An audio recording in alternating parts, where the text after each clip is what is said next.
Hello friends, कैसे हैं आप लोग। उत्तरांचल डायरीज में एक बार आपका फिर से स्वागत करता हूं। आपका दोस्त, याद है ना, पहचान तो गए होंगे, भूपेश। दोस्तों, पिछले बहुत प्यार दे रहे हैं आप लोग, बहुत अच्छा लग रहा है आप लोगों के कमेंट्स देख करके। और जो हमने पिछले बार जो एपिसोड हमने बाघ के ऊपर हम कर रहे थे, उसी को आगे बढ़ाते हैं। तो दोस्तों, हमने पिछली बार जाना था कि बाघ आदमखोर होने के क्या उसके कारण हैं, और भी कई चीज़ें उसके बारे में बात करी थी। तो उनको दोबारा से बोल के या दोबारा से उसको पटल पर रख के कोई फ़ायदा नहीं है। तो कुछ नई बातें, कुछ नए चीज़ें करी जाएं। एक्चुअली बाघ जो है, ये जो टाइगर जो है, जिसको मैं बोलता हूँ राजा, राजा यस, किंग। उन तो शेर को लोग बोलते हैं राजा, बबर शेर को, लेकिन मैं नहीं मानता हूँ उसे राजा। उसके पीछे कारण बताता हूँ, थोड़ा फ़नी लगेगा आपको। देखिए, बाघ जो है, पहली बात अकेला रहता है, अपनी टेरिटरी बनाता है, और उसका इकलौता बदमाश होता है उस एरिया का, दादा भाई, बाघ भाई। अपने पर्टिकुलर वो कई किलोमीटरों का एरिया होता है, 40 किलोमीटर भी हो सकता है, 50 भी हो सकता है, ठीक है। जबकि शेर, टेरिटरी तो होती है उसकी भी, लेकिन वो आराम तलब है। उसके लिए तो शेरनियाँ शिकार करके लाती हैं, वो खाता है। चारों तरफ बेगमों से घिरा रहता है, रानियों से घिरा रहता है, परिवार बनाता है। मतलब मैं उसको नवाब कह सकता हूँ। हाँ साहब, नवाब साहब हैं। बट किंग, किंग तो साहब रॉयल बंगाल टाइगर ही है। वैसे साइबेरियन टाइगर भी होता है, एंड आपका ये तीन चार बाघ हुआ करते थे। बाली का बाली होता था, सुमात्रा था, रॉयल बंगाल, साइबेरियन। लेकिन अब उन सब विषय पर जाना तो बेकार है, क्योंकि हमारा टॉपिक वो है नहीं। हम बात करेंगे रॉयल बंगाल टाइगर की, रॉयल टाइगर की, जो हमारे यहाँ है, हमारे उत्तरांचल में जो राज कर रहा है अब, जो उत्तरांचल का राजा है। अ, चार देखिए, हम बात करते हैं कि हमारे पहाड़ में क्यों आना इनका शुरू हो गया। बाघ थे, लेकिन हमारे यहाँ तेंदुए हुआ करते थे, लेपर्ड्स हुआ करते थे, जो हमारे लिए परेशानी का कारण हुआ करते थे।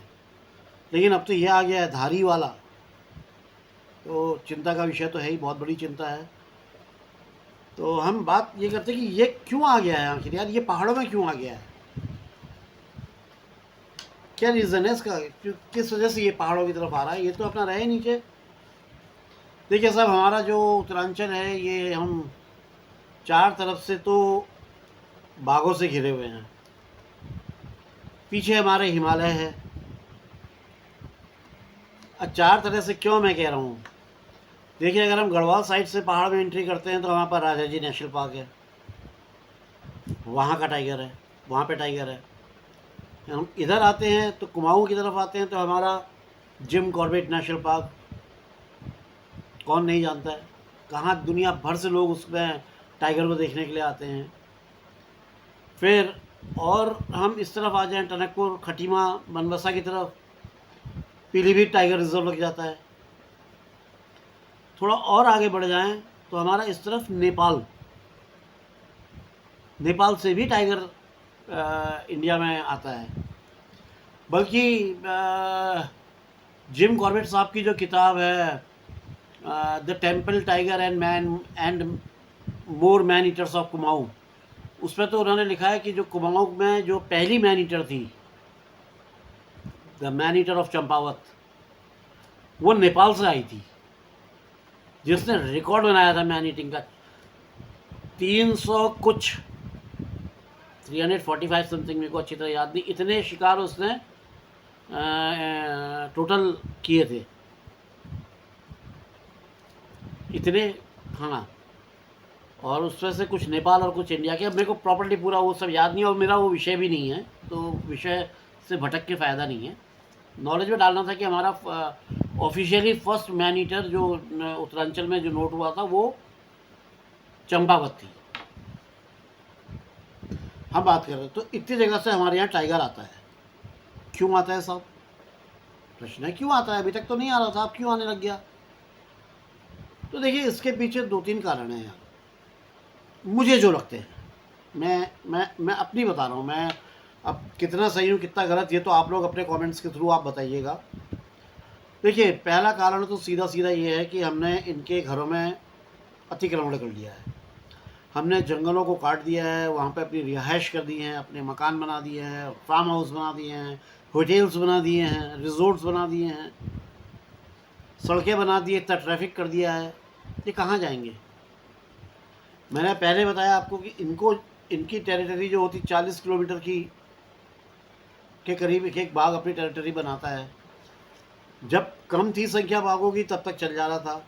अब क्या है, बाघों की संख्या में वृद्धि हुई है, बाघ बड़े हैं। ये मेरे लिए, मैं अपने अपने दिल की बात हूँ, मेरे लिए बड़ी खुशी की बात है कि इनकी संख्या बढ़ रही है। और जो भी वाइल्ड लाइफ लवर्स होंगे, जो भी टाइगर लवर्स होंगे, वो सब बड़े खुश होंगे इस बात को जान के कि टाइगर्स की संख्या बढ़ रही है। अभी राजाजीपुरम में 2-3 साल पहले ही, शायद कोरोना से पहले ही, शायद या कोरोना के बाद या पहले, अवार्ड मिला है उसको कि बाघों की संख्या में वृद्धि हुई इस रिजर्व में। तो इसी तरह से जिम कॉर्बेट में भी हुई है और राजाजी में भी हुई है, नेपाल में भी हुई है, और भी इंडिया में और भी जहाँ जहाँ पे भी टाइगर है वहाँ पे वृद्धि हुई है। वृद्धि हुई है तो इनको अपनी टेरिटरी भी चाहिए। मैं ऑल ओवर इंडिया तो नहीं जाऊँगा, मैं सिर्फ उत्तरांचल की तरफ चल रहा हूँ। मैं उत्तरांचल के बारे में बात करूँगा क्योंकि मैं उत्तरांचल डायरीज़ की बात कर रहा हूँ। तो अब क्या हुआ है कि अकेले रामनगर में ही आप देख लो कितने रिजॉर्ट बन चुके हैं सड़क के दोनों तरफ, जिम कॉर्बेट से बाउंड्री से लगे हुए। इनकी टेरिटरी पड़ गई है कम। जो एक 40 किलोमीटर का एरिया होता था वो हो गया है छोटा। उसमें भी क्या हो गया है, हकदार ज़्यादा, बाघों की संख्या बढ़ गई है। क्या करें, कहीं तो जाना है ना, थोड़ा तो अपना उन्होंने एरिया फैलाना ही है। फैलेंगे तो क्या करेंगे, फैलेंगे तो कहीं तो जाएंगे, फिर पहाड़ की तरफ आ रहे हैं। दूसरा कारण क्या लगता है मुझे, ग्लोबल वार्मिंग। आप देखिए कुछ सालों से लगातार टेम्परेचर मैदानी क्षेत्र में कितना बढ़ते जा रहा है। जो नेचुरल सोर्सेज है पानी के वो सूखते जा रहे हैं, पानी की कमी हो रही है। पानी की कमी हो रही है तो जानवरों की कमी हो रही है, यानी कि बाघ का भोजन, घुरड़, काकड़, हिरन, ये सब उस दिशा की तरफ जा रहे हैं जिस दिशा में उन्हें पानी मिले, यानी कि ऊंचाई की तरफ, पहाड़ों की तरफ। पीछे पीछे बाघ भी आ रहा है। और भी कई ऐसे कारण हैं जो कुछ आप भी मुझे बताएंगे कि क्या मेरे को जो मोटे मोटे जो कारण दिखाई पड़े वो मैंने आपको बताया। बाकी आप बताइएगा और क्या कारण हो सकते हैं पहाड़ की तरफ आने के। अच्छा, अब जब ये पहाड़ आ गए तो इन्हें पहाड़ सूट कर रहा है। पहाड़ सूट कर रहा है इन द सेंस, एक तो इनको ठंडक मिल रही है, दूसरी चीज़ घने जंगल मिल रहे हैं, पीने को पर्याप्त पानी मिल रहा है, खाने को पर्याप्त भोजन मिल रहा है। जंगली नहीं मिल रहा है तो पालतू मिल रहा है, गाय मिल जा रही है, भैंस मिल जा रही है, बकरी मिल जा रही है।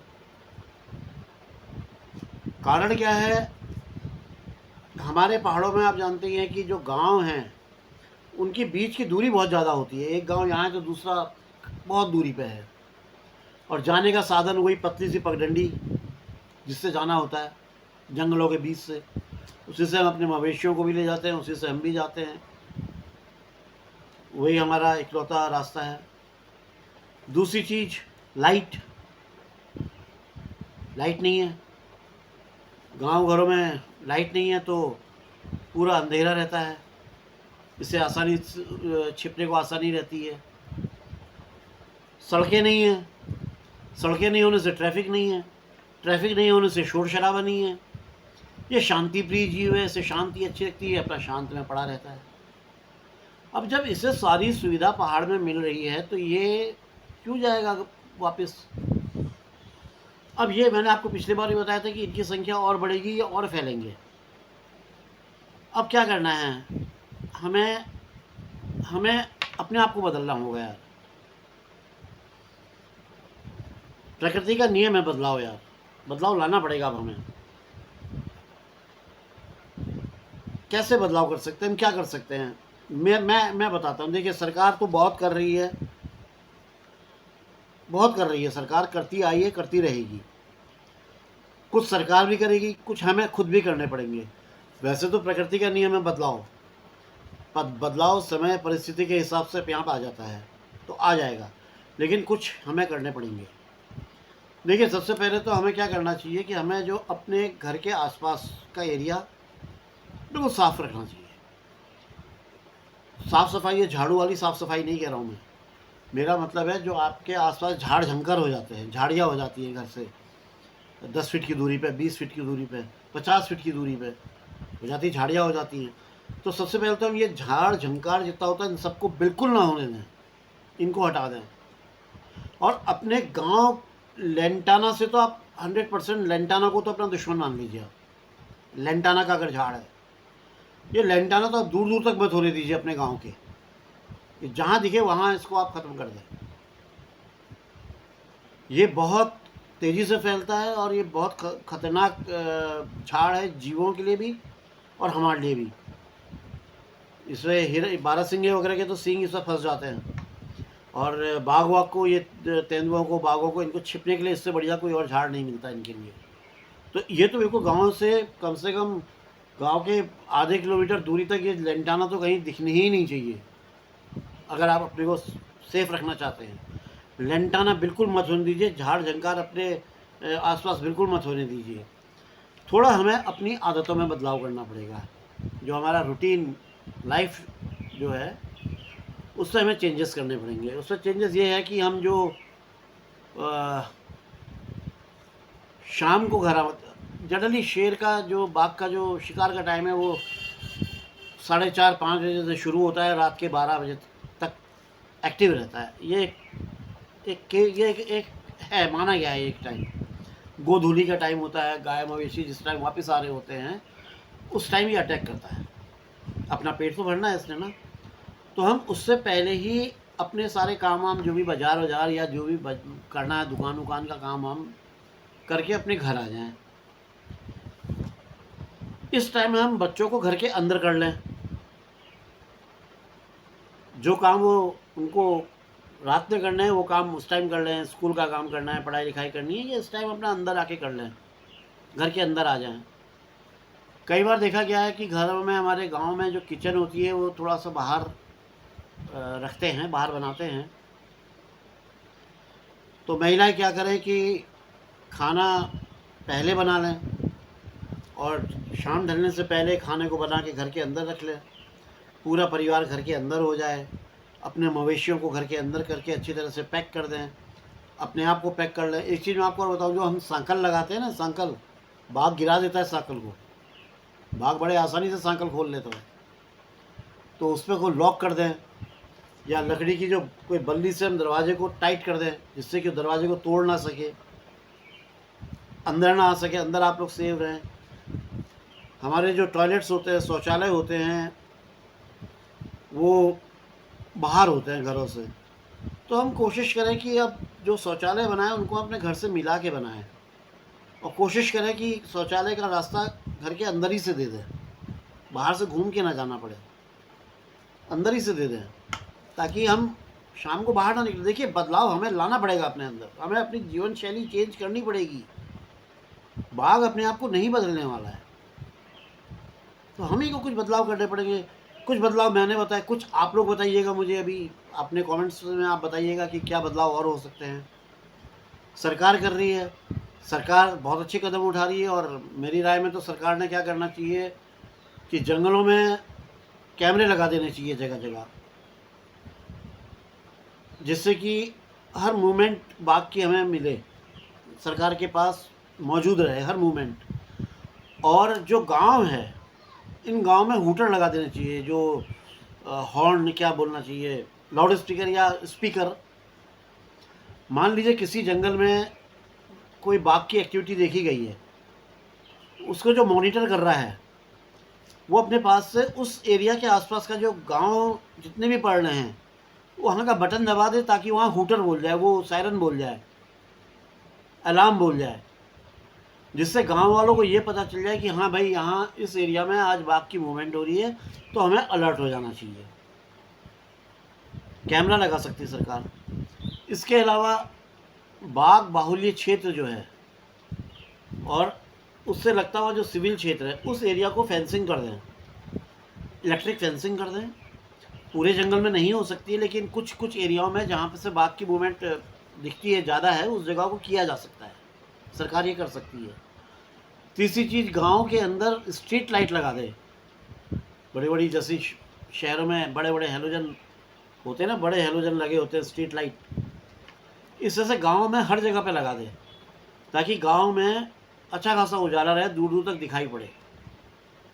सोलर वाले लगा दें, हर जगह इलेक्ट्रिक पोल नहीं पहुंचा सकते तो सोलर वाले लगा दें, और सोलर के ही थ्रू जो घर हैं, सारे घर जो है एक साथ नहीं होते हैं, अलग होते हैं, तो उन घरों का एक करीब 50 मीटर के एरिया को सोलर फेंसिंग कर दें, इलेक्ट्रिक फेंसिंग कर दें।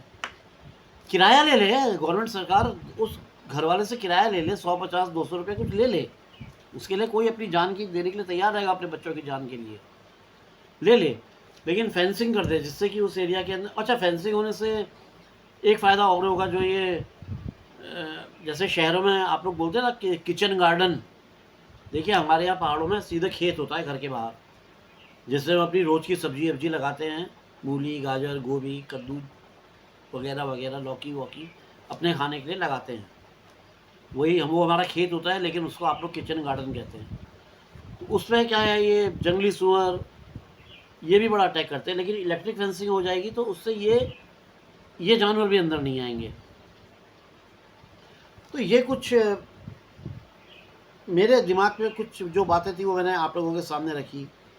अब आपके पास में जो बातें हैं वो आप रखिएगा, तो मैं उन बातों को भी बताएंगे और आगे बढ़ेंगे।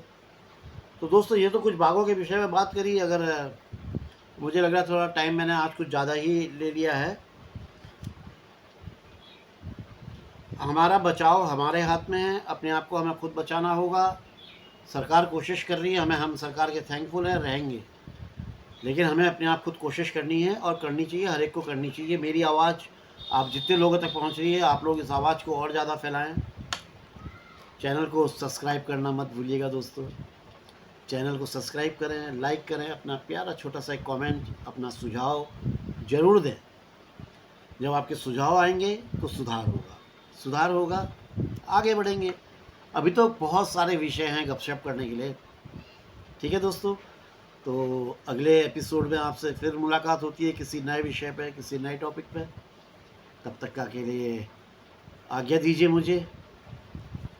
Good bye. जय बद्री विशाल, जय हिंदुस्तान।